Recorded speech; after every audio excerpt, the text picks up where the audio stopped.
Laura Lee at 6 and 10, only on Northern News Now.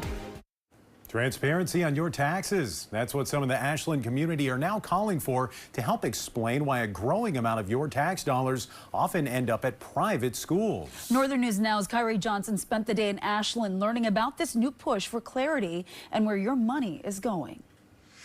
The Ashland School District wants taxpayers to know just how much of their property taxes are going toward private school vouchers.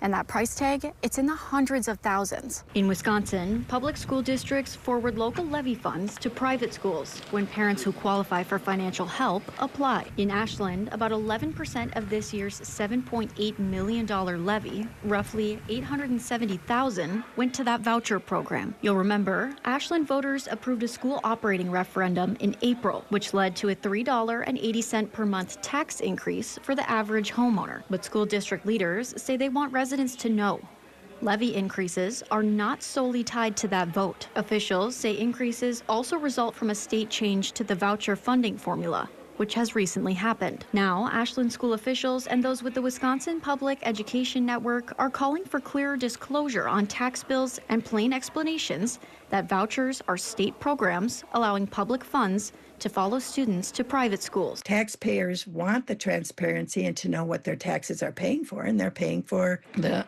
voucher programs. So why not put it on the tax bill? The Ashland School District currently pays more than $13,000 for each high school student using vouchers. That total amount projected to rise by nearly $70,000 in 2026. Other districts in Wisconsin are also pushing for transparency, including Washburn and Superior.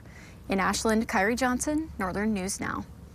Kyrie, thank you. Now, Ashland residents should be receiving an insert with their tax information this year disclosing how much of their property taxes are being funneled into those private school vouchers. We did reach out to Our Lady of the Lake Catholic School, a private school in Ashland, but they declined our request for an interview.